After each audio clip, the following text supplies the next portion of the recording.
So today in this class we are going to describe about the reported speech and we will discuss all the concepts of reported speech. Clear? So look, the main concept is tense. In this main concept is tense. मैं tense से शुरुआत सिर्फ इसलिए कर रहा हूँ because we have discussed everything and this is exam time now. So tenses कैसे change करने हैं, बिकॉज आपसे क्वेश्चन जो मेनली पूछे जाते हैं वो वर्ब को चेंज करने का ही क्वेश्चन आपसे पूछेगा. जितना आपको क्लासेस में मैंने बताया, आपसे मैंने 100% काम करवाया कि आपको जो सेंटेंस दिया और आपको वो सेंटेंस ट्रांसफॉर्म करना है, बट आपके एग्जाम में सेंटेंस फुली ट्रांसफॉर्म करने के लिए नहीं आ रहा है, वो सिर्फ आपसे एक वर्ब चेंज करवा रहा है. वो 70 to 60% काम वो खुद करके दे रहा है, आपको सिर्फ वर्ब चेंज करवा रहा है. तो वर्ब चेंज कैसे करनी है? If there is a V1 in a sentence then you will change it in a V2 while changing into the indirect speech. And if there is a V2 in a sentence, you will change it in a head plus V3. Clear? Next is if there is a is-rm. If there is a is-rm, you will change is-rm into was-were. And if there is a was-were in a sentence, if there is a, you will change it in a head plus been plus V1 plus ing. Clear है? Next is if there is a has have. If there is a has have, you will change has have into had. If there is a had, you will change it no change. Clear? There is a no change because had is already in a indirect speech. Next is if there is a has have, then you will change it in a, if there is a has have plus been, then you will change it in a had been. If there is a had been, then you will no change. Clear है? तो this is a way to change tense of the reported speech while changing into the indirect speech. Next thing, you will change adverbs. Adverbs कैसे change करेंगे? Today अगर दिया हुआ है आपको, then you will change it in a that day. If there is a tomorrow,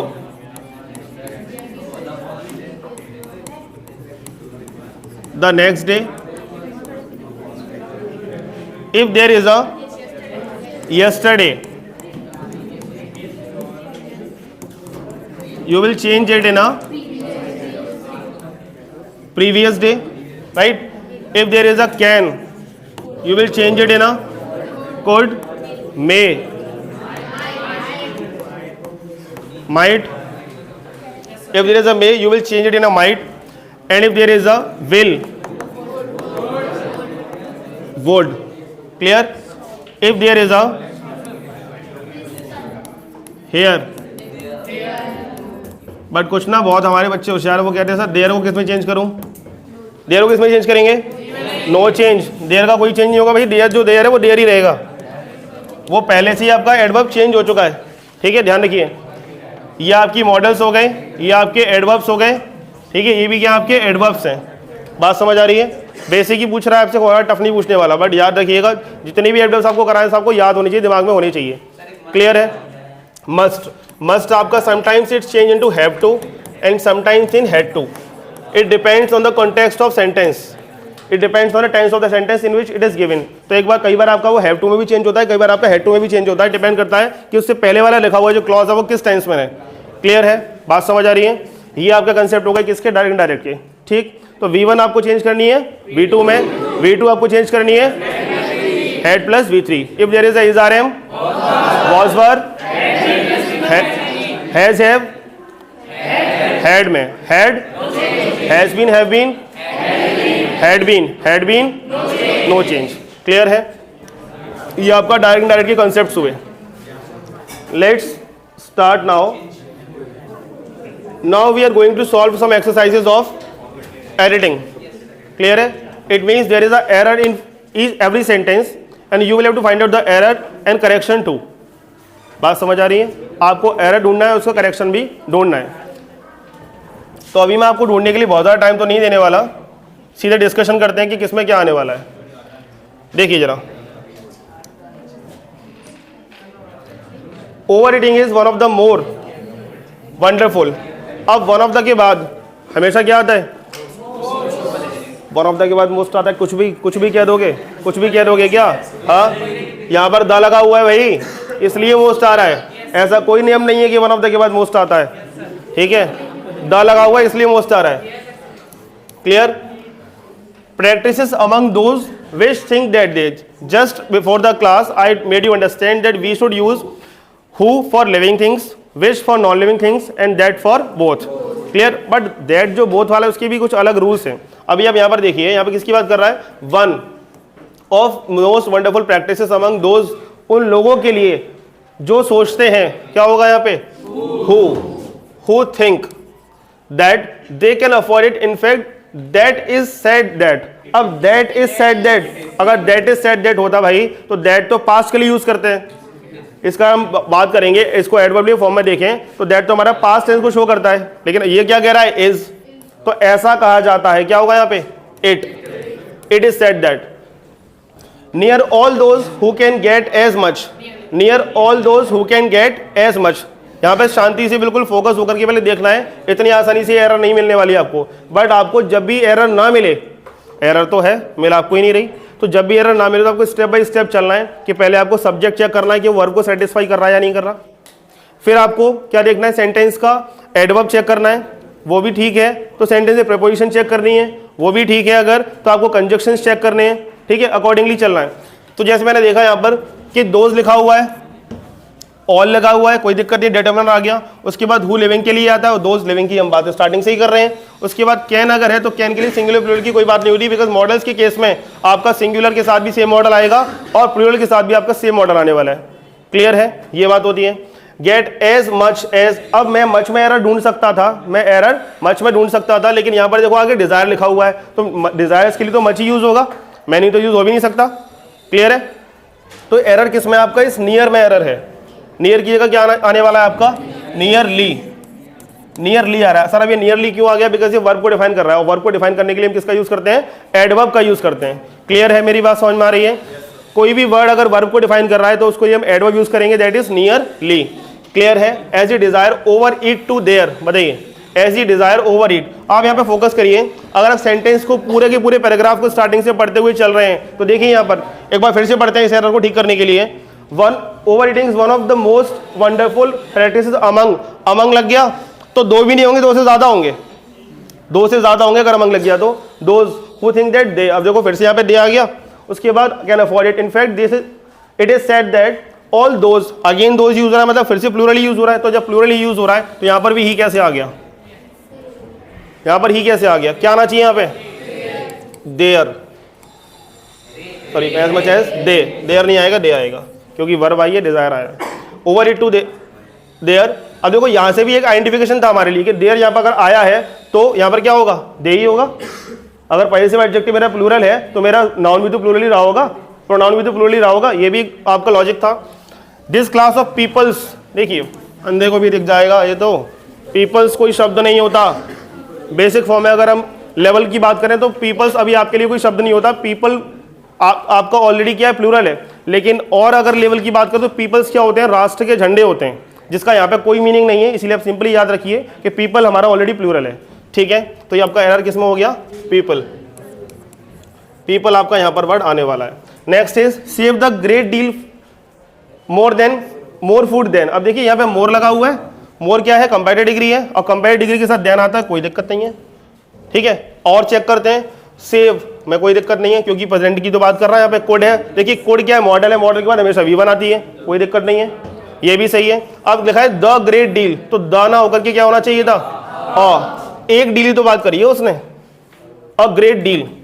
they can save by missing one meal. अब ये error थोड़ी सी, अब यही वाली बात कि अगर 10 में से 10 वाला बच्चा है तो ये 10 में से 10 वाले बच्चे के लिए एरर है कि अभी तक का एरर तो ठीक किए जा सकते थे, 8 नंबर आराम से आ जाते, कोई दिक्कत नहीं थी। ये तो है ही 8, 6 नंबर आराम से आ जाते। बट ये जो आपका एरर है ये समझने वाला है। क्या बोल रहा है? This class of people could save the great deal more food than they could save by missing one meal. तो इस चीज से मतलब वो एक दिन के मील को छोड़ने के बजाय उन्हें क्या करना चाहिए? एक्सरसाइजेस करनी चाहिए, कुछ और तरीके अपनाने चाहिए अपनी उस ओवर ईटिंग की या ओवर ईटिंग से होने वाली परेशानियों को दूर करने के लिए। तो इसीलिए यहाँ पे क्या आने वाला है आपका? कुड यूज करेंगे आप, क्योंकि ऐसा होता उससे, तो पास से रिलेट किया उसने इस चीज को, दैट्स हम किसका यूज करेंगे? कुड का। क्लियर है मेरी बात? Per week and also improving their health लिखा हुआ है। क्या लिखा हुआ है? इंप्रूविंग। अब ये तो बिल्कुल छोटी सी बात है कि आईएनजी अगर आ रही है तो आईएनजी की कितनी सारी अभी चीजें मैंने आपको बताई थी कि is are am was were के बाद आईएनजी आती है, प्रीपोजिशन के बाद अगर वर्ब आई हो तो आईएनजी आती है, या जीरेंड फॉर्म में हो तो आईएनजी आती है। ठीक है, यहाँ पर तीनों में से देखना कुछ भी है क्या? एंड के बाद देखिए ना तो इज आर एम है, ना ये जीरेंड फॉर्म है, ना ही यहाँ पे कोई प्रीपोजिशन आई है, तो ये क्या होगा? इंप्रूव। बात समझ आ रही है आपको मेरी? इसीलिए क्या होगा? इंप्रूव वर्ड का हम यहाँ पर यूज करेंगे। क्लियर है? आई होप आपको ये समझ में आया होगा। ये इसके सारे के सारे क्या आपके करेक्शंस हैं, ये सारे के सारे क्या है इसके करेक्शंस हैं। जहाँ पर आपने क्या किया, वन की जहाँ पर हमने क्या किया, मोर की जगह पे मोस्ट आ गया आपका, पहले से सॉल्व था। उसके बाद विच की जगह पे हुआ आ गया, दैट की जगह पर, दैट की प्लेस पर क्या हुआ आपका? इट का यूज हुआ है। ठीक है, नियर की जगह नियरली का यूज होगा आपका, ही क्योंकि प्लूरल थे इसीलिए दे का यूज होगा, और पीपल्स ना होकर के पीपल होगा क्योंकि ऑलरेडी प्लूरल होता है। उसके बाद ग्रेट डील एक थी, द लगाने का कोई लॉजिक नहीं था, पर्टिकुलराइज हमने किसी चीज को किया ही नहीं है। उसके बाद पास्ट रिलेट किया था इसलिए हमने कुड का यूज किया है, और per week and also improve ING लगाने का कोई लॉजिक नहीं था, ना तो प्रीपोजिशन था, ना इज आर एम था, ना वॉज वर था, ना ही कोई जीरेंड फॉर्म था, तो आईएनजी भी हम नहीं यूज करेंगे। ठीक है, इसीलिए क्या आ रहा है आपका? इंप्रूव आ रहा है। क्लियर है? नेक्स्ट देखिए, try to solve out this question. I am giving you 30 seconds to solve one question only. Try to solve. I hope you must have solved. One day a wonderful plate full in gold. Listen here. क्या करना है exam में? Check करना है आपको one by one के error कहाँ पे मिल सकता है। One day a wonderful plate, एक ही प्लेट की बात हो रही है। देखो आर्टिकल ए का यूज किया, प्लेट भी सिंगुलर ही है, कोई दिक्कत नहीं है। आर्टिकल भी ए यूज किया, ये आपका एडजेक्टिव हो गया। वन डे में भी कोई दिक्कत नहीं है। फुल, फुल कोई दिक्कत नहीं है। गोल्ड, गोल्ड आपका गोल्ड होता भी नहीं है। जितने भी मेटल्स होते हैं जो हमारे क्या होते हैं मटेरियल नाउन होते हैं, तो ये हमारे एस लगता भी नहीं है इसमें, क्योंकि मेजरेबल होते हैं, काउंटेबल नहीं होते हैं, तो एस भी नहीं लगता। गोल्ड में कोई दिक्कत नहीं है। अब दिक्कत कहाँ है? इन प्रपोजिशन का एरर है। जो प्लेट थी वो किससे भरी हुई है? गोल्ड से, तो फुल ऑफ गोल्ड क्या होगा? Full of gold, already given है। ठीक है, fell from the heaven into a courtyard of a temple. Fell from heaven, अब देखिए फेल से मुझे पता लगता है कि that's extract is in a past tense. Fell से मुझे पता लग गया कि जो एक्सट्रैक्ट है वो पास्ट टेंस में। फेल फ्रॉम हेवन कहाँ से गिरी? स्वर्ग से गिरी। इनटू अ कोर्टयार्ड ऑफ, कहाँ पे गिरी है? कोर्टयार्ड में गिरी है, तो कोर्टयार्ड ऑफ टेम्पल पर्टिकुलराइज कर दिया। टेम्पल का ही कोर्टयार्ड है, कोर्टयार्ड तो बहुत होते हैं लेकिन टेम्पल का ही, इसीलिए क्या होगा? द। क्लियर है? At Banaras, a temple at Banaras, कहाँ पर गई? बनारस। बनारस क्या है? प्लेस है। प्लेस के लिए प्रपोजिशन क्या लगती है? एट लगती है, कोई दिक्कत नहीं है। प्लेस के लिए प्रपोजिशन एट लग सकती है, कोई प्रॉब्लम नहीं है इसमें। सो ऑन, अब सो का मतलब क्या होता है? इसलिए होता है। सो का मीनिंग क्या होता है? इसलिए। अब जरा थोड़ा कॉन्टेक्स्ट निकाल के देखें, इसका मीनिंग निकाल के देखें, क्या प्रॉपर मीनिंग निकल रहा है?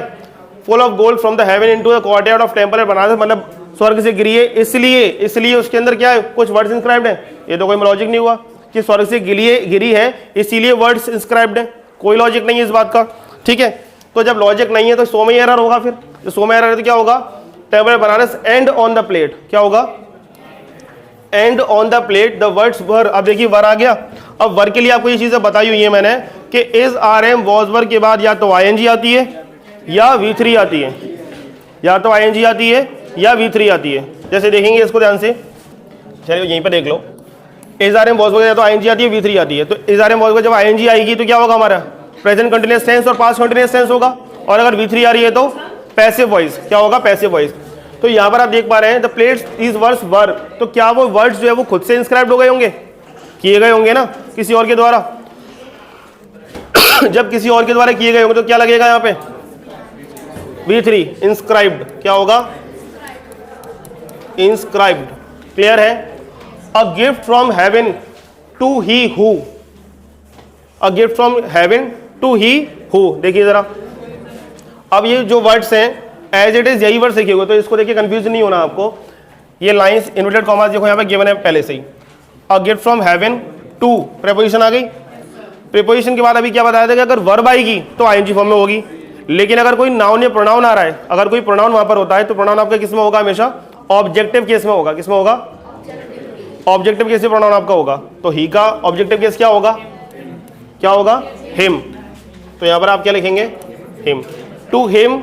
अब जरूर अब क्वेश्चन ही दिमाग में रेज हो सकता है, सर हिम क्यों, हर क्यों नहीं? तो उसका बेटर ऑप्शन क्या है कि ना तो आप हिम लिखो ना हर लिखो, आप यहाँ पे वन भी लिख सकते हैं। क्या लिख सकते हैं? वन। उस पर्सन के लिए हम वन का भी यूज कर सकते हैं, ऐसा कोई जरूरी नहीं है कि इसका आंसर हिम ही होगा, फिर तो अरबी हो सकता है क्योंकि वो क्वेश्चन है तो कहीं दिया नहीं है।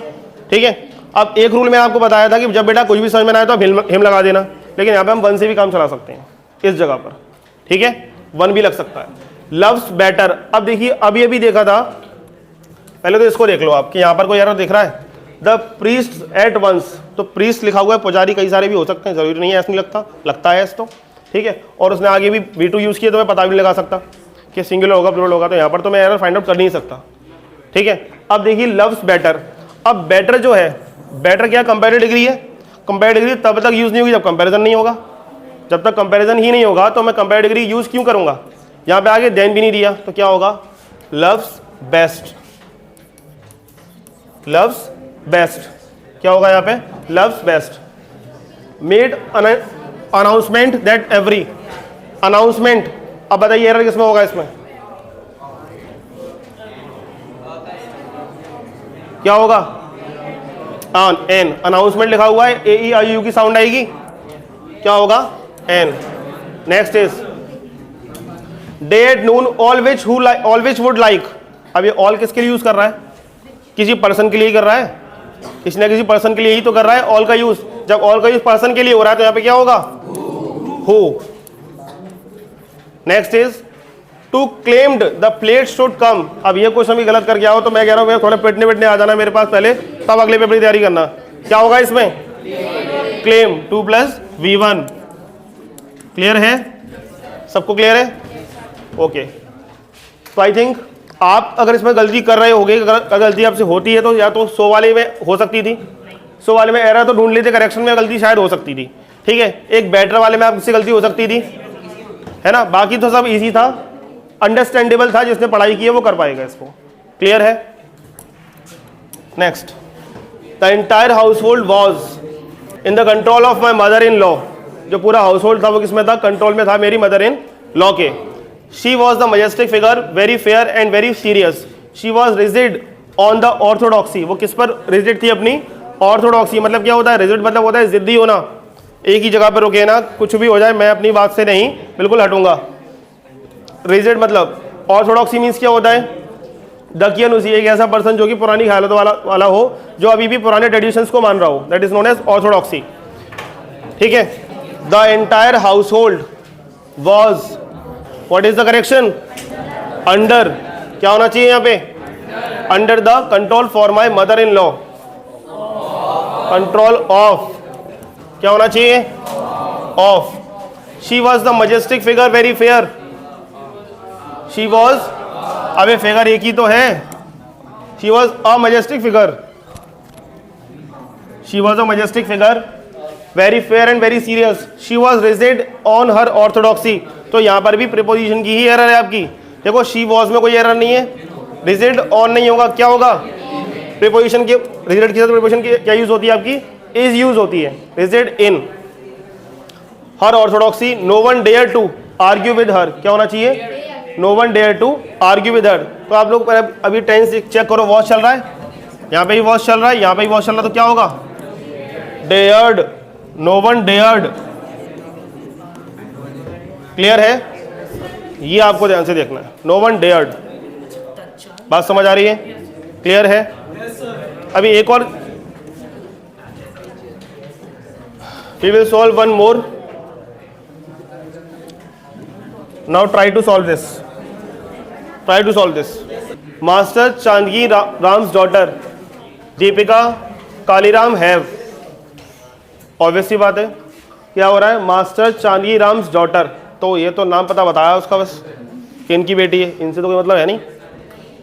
वो वाली चीज़ है कि माय पेन, तो मेरा पेन, तो माय तो केवल इंट्रोडक्शन देने के लिए है, पोजीशन शो करने के लिए है, तो ये भी तो पोजीशन शो कर रहा है, अपॉस्ट्रोफी एस, लड़की तो एक ही है, इसीलिए क्या आएगा, has.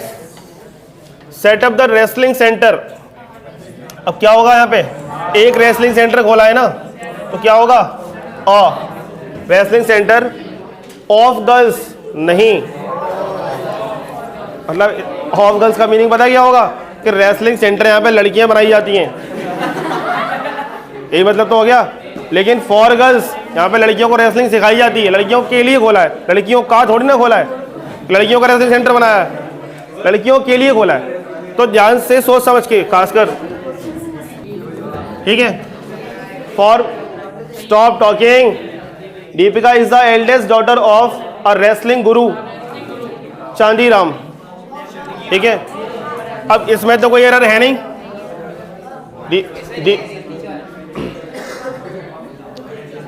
Deepika is the eldest daughter of wrestling गुरु, तो इस 4 सेंटेंस में तो कोई एरर है नहीं आपके, ठीक है। Deepika is the eldest daughter of a wrestling गुरु। अब यहां पर रेसलिंग गुरु कौन है, स्पेसिफाई किया गया है, तो नॉर्मल गुरु नहीं है, रेसलिंग गुरु है, दैट्स वाई क्या आएगा, द आपका, ठीक है। Now take it seriously, after the guru passed on a year ago, after the guru passed on a year ago, Deepika took it upon herself to carry on the legacy of her father. Legacy का mean क्या होता है, legacy means क्या होता है, जो उसको धरोहर मिली है अपने फादर से, उसको उसने कंटिन्यू किया उस चीज को, जो उसको धरोहर मिली अपने फादर को, उसको कंटिन्यू किया, दैट इज पास्ड ऑन। अब क्या बोल रहा है, जब लेगेसी मिली है की बात हो रही है यहाँ पे, पास्ड ऑन तो मतलब कोई एक्सपायर हुआ होगा, और जब कोई एक्सपायर होता है उसके लिए प्रीपोजिशन हम ऑन का यूज नहीं करते, क्या करते हैं, away, passed away. Is it clear to everyone, passed away, clear है।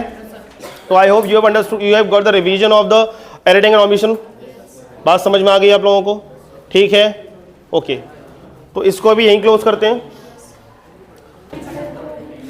Now let's start revision of reported speech. Grammar portion का 30% जो है आपका वो यहीं से आ रहा है। 10 क्वेश्चन अगर आएंगे तो 3 क्वेश्चन यहीं से आने हैं आपके, और फिक्स है कि आने हैं।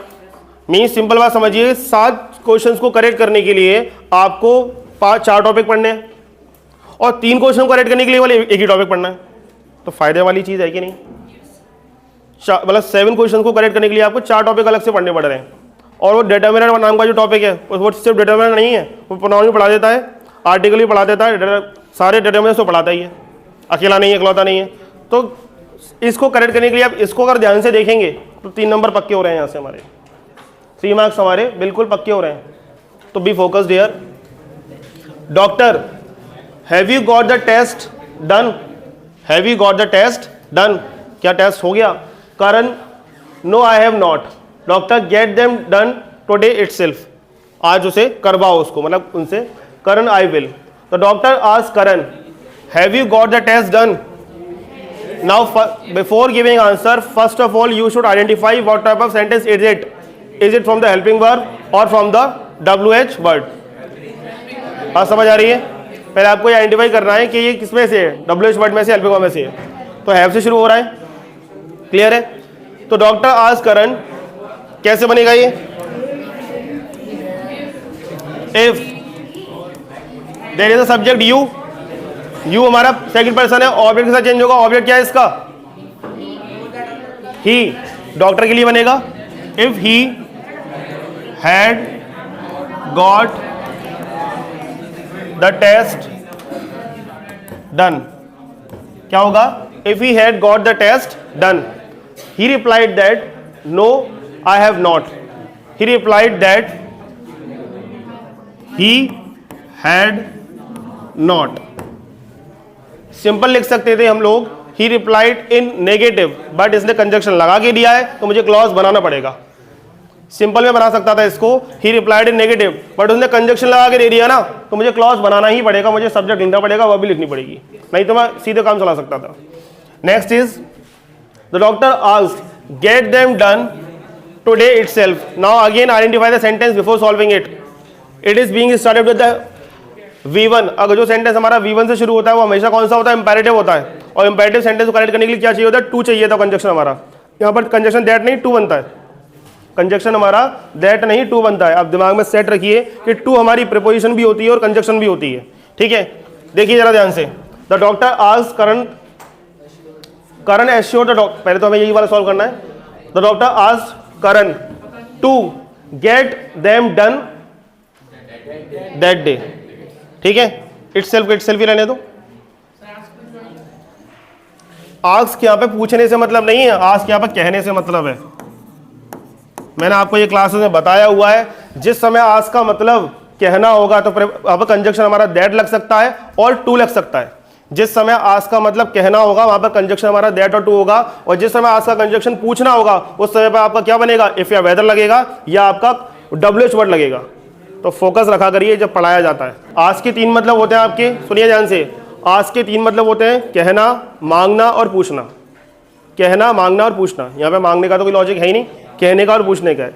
जब आपका कंजक्शन दैट यूज हो रहा है तो वो कहना होगा, और आस्क जो आपका इफ या वेदर यूज हो रहा है तो वो पूछना होगा। क्लियर है, बात समझ आ रही है? Yes you can get them done today itself. तो क्या होगा यहाँ पे, डॉक्टर आस्क्ड टू, मैं इसका आंसर यहाँ पर लिख रहा हूँ बेटा, टू गेट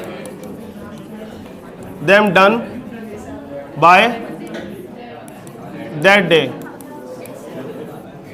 इटसेल्फ। क्लियर है? नेक्स्ट देखिए, करण ने I will, Karan assured the doctor that he would. Karan assured the doctor that he would. I किस में चेंज हो गया आपका, ही में चेंज हो गया, और विल किस में चेंज हो गया आपका, वुड में चेंज हो गया। क्लियर है? बस इतना ही करना है। पेपर में आप लोग देख रहे हैं ABC, ये 3 नंबर का ही हो गया सीधे आपका। जो आप ये ABC देख रहे हैं ये कितने मार्क्स का हो गया, सिंपली 3 मार्क्स का ही हो गया डायरेक्टली। क्लियर? आगे देखिए, why are you spraying wax on your car tyres. Why are you spraying wax on your car tyres. Jumru, it makes the rubber last longer and prevents it from dying. तो देख पा रहे हैं आप लोग कि 80% तो काम करके दे दिया है, बाकी करना ही नहीं है, बहुत कुछ नहीं करना ज़्यादा। तो Martha asks her husband why, Martha asks her husband why are you spraying wax on your car tyres. तो वाई ये आपका कंजक्शन बन जाएगा यहीं पे, यू का इसमें कन्वर्ट हो जाएगा आपका ही में, आर किस में चेंज हो जाएगा, वॉज में, सेम रहेगा इसके आगे का। ठीक है, वाई योर, ये इसमें चेंज हो जाएगा, उसके बाद सेम रहने वाला है आपका। Next is Jumru explain. Jumru ने क्या बताया, it makes the rubber last longer and prevents it from drying. तो Jumru explain that it made the rubber last longer and prevented, क्या होना चाहिए यहाँ पे, दिया हुआ है क्या, ये भी क्या होना चाहिए, prevented it from drawing, prevented it from drawing. हो गया ऑन?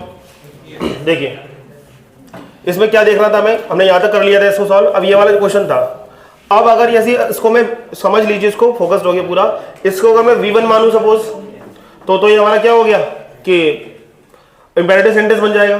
बट यहां पर इसने ना एक चीज हमें पहले से लगा के दे दी है, लगा के दे दिया उसने आस्क। इसका मतलब क्या हो रहा है कि वो उस चीज को बताने की कोशिश कर रहा है, पूछने की कोशिश कर रहा है। जब आस्क लगा रहा है यहाँ पे तो क्या लगेंगे, क्या कौन सा कंडीशन लगेगा, इफ। ठीक है, if it was putting lotion on your skin, if it was like putting lotion on your skin, if it was, क्या बनेगा इसका, if it was putting lotion, नहीं, if it was putting lotion on your skin। तो उसने पूछा है ना question, अब यहाँ पे that क्यों लग जाएगा, that कब लगता है जब कहने का काम बात होती, इसलिए नहीं लग रहा।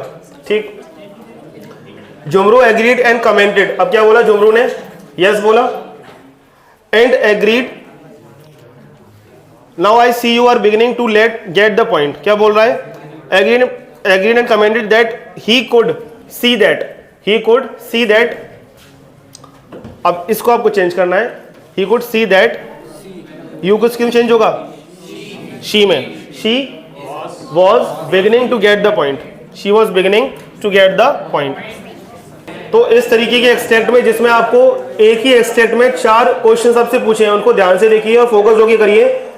बात समझ आ रही है? कंसेप्ट को थोड़ा सोच करके, जल्दबाजी नहीं करनी है। 10 मार्क्स हैं और 10 मार्क्स में सीधे मिलेंगे आपको। सही है तो फिर पूरा सही है। बात समझ आ रही है? लेटर और एनालिटिकल पैराग्राफ की तरह नहीं है कि सब कुछ सही है, बहुत कुछ अच्छा लिखा है फिर भी 4.5 नंबर ही मिल रहे हैं। कोई ना कोई एरर उसमें मिल जाएगा टीचर को, उसमें भी ग्रामर के एरर होंगे, कोई भी एरर हो सकती है। बट यहाँ पर अगर आपने सोच समझ के ठीक से किया, थोड़ा टाइम लेके करिए इसको सॉल्व, आप थोड़ा टाइम लीजिए फिर इसको सॉल्व करिए, तो आपके आंसर्स डेफिनेटली करेक्ट होंगे। पहले आपको आइडेंटिफाई करिए कि सेंटेंस का टाइप क्या है आपका, क्या ये इंटेरोगेटिव है, क्या ये इंपेरेटिव है, क्या ये असर्टिव है। इंटेरोगेटिव के भी 2 टाइप है आपके कि ये क्या ये क्वेश्चन वर्ड वाला है, क्या ये हेल्पिंग वर्ड वाला है। ठीक है, ये आपको चेक करना है। अगर इंपेरेटिव है तो आपको ध्यान देना है कि क्वेश्चन क्या हो रहा है, क्योंकि इंपेरेटिव के केस में आपका कंजक्शन क्या बन रहा है, टू बनेगा या दैट बनेगा। मोस्ट ऑफ द टाइम क्या बनेगा, टू ही बनेगा। ठीक है, समझ में आ रही है बात, क्लियर है? तो इसको जरा फोकस होकर एक बार फिर से रिवीजन करिए, जिससे क्या होगा आपको 3 मार्क्स बिल्कुल पक्के हो जाएंगे। बात समझ आ रही है? डिस्क्रिप्शन तो कई बार कर चुके हैं लेटर का, बहुत कुछ कर चुके हैं, बट स्टिल लास्ट चांस। देखिए क्या करना है, वैल्यू पॉइंट्स क्या है इसके। मैं अभी किसी भी फॉर्मेट की बात नहीं कर रहा, बेसिक बात हो रही है मेन बॉडी की, how you should write the main body of the letter. ठीक है, you should not give instruction, you should be polite there, like use polite and formal language. Is are am was were वाली language नहीं लिखनी है आपको, formal words का use करना है, थोड़ी सी क्लासी वर्ड्स का यूज करना है, थोड़े कैची वर्ड्स का यूज करना है, जिससे वो अंडरस्टैंड कर पाए आपकी बात को। Remember the newspaper is merely a medium to address an issue. ठीक है, एडिटर के केस में क्या होता है, आपको ये चीज ध्यान रखनी है कि जो भी आप वहां पर लिख रहे हैं, जो whatever you are delivering और whatever you are writing in the letter to editor, वहां पर वो आपकी चीज किस में प्रिंट होगी, न्यूज़पेपर में प्रिंट होगी। न्यूज़पेपर में प्रिंट होने वाली चीज़ है, तो आपके वर्ड्स क्या होनी चाहिए, बैलेंस्ड होनी चाहिए, और आपको कुछ अच्छे वर्ड्स का यूज करना है, क्लासी वर्ड्स का यूज करना है। The editor should not be asked to resolve the issue. आप एडिटर से सॉल्व नहीं करवाएंगे इशू को। क्या लिखा है साफ साफ, the editor should not be asked to resolve the issue. आप एडिटर से मत बोलिए कि इसको ठीक करिए, आपको कंसर्न अथॉरिटीज से बोलना है इस इशू को ठीक करने के लिए।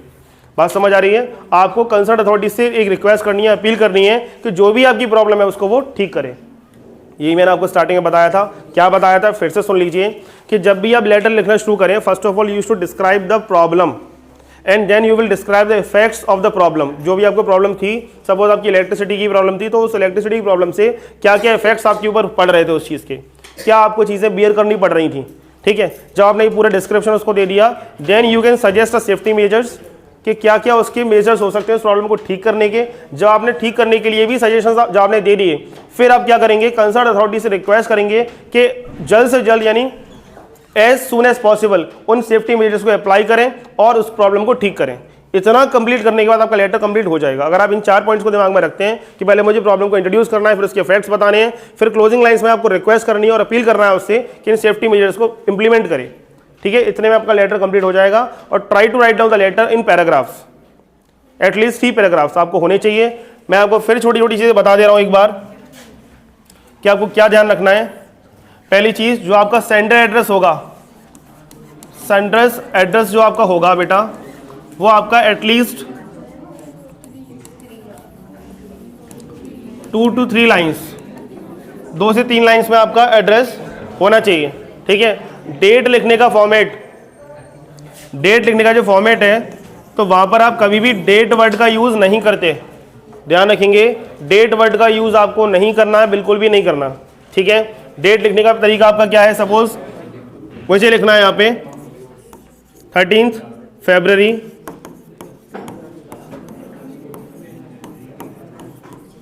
तो यही लिखेंगे। आपको ये नहीं लिखना कि 13 Feb 2025, बिल्कुल नहीं लिखना आपको ये। ठीक है, और ऐसे भी लिख देते हैं बच्चे। ठीक है, ये भी आपको नहीं लिखना। Keep this thing in your mind. बात समझ आ रही है? और क्या करना है, send address, date, receiver address की बात सेम ही है इसके लिए भी। अब हम बात करते हैं किसकी, सब्जेक्ट की। अगर हम बात करें सब्जेक्ट की, तो ये subject of the letter must be very clear. कि जो भी आपका रीडर है, जो भी जिसको भी आप लेटर लिख रहे हैं, सब्जेक्ट को देख के ही उसको पूरी कहानी समझ में आ जाए। क्लियर है? आपका सब्जेक्ट मस्ट बी क्लियर। और सब्जेक्ट हार्डली आपका 1 लाइन का होना चाहिए, मतलब 1 लाइन तो ज़्यादा ही हो गया। 1 लाइन से ज़्यादा का आप सब्जेक्ट आपका नहीं होना चाहिए। अगर आप सब्जेक्ट 1 लाइन से ज़्यादा लिख रहे हैं तो वो देखेगा भी नहीं, आपकी एक सीधे क्रॉस लगाएगा और काम खत्म करेगा। बात समझ आ रही है? सीधे क्रॉस लगाएगा, काम खत्म करेगा। आगे बात करते हैं किसकी, सब्जेक्ट के बाद किसकी बात आती है, सैल्यूटेशन की। सैल्यूटेशन जो होते हैं आपके क्या होते हैं,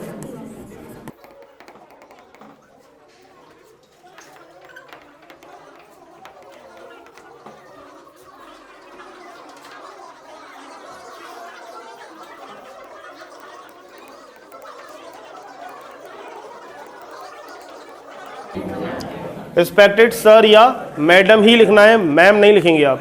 ठीक है,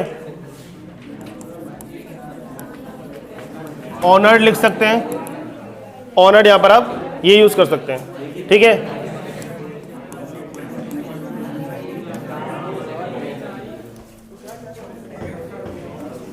थ्रू की स्पेलिंग याद रखनी है, कॉलम की स्पेलिंग याद रखनी है,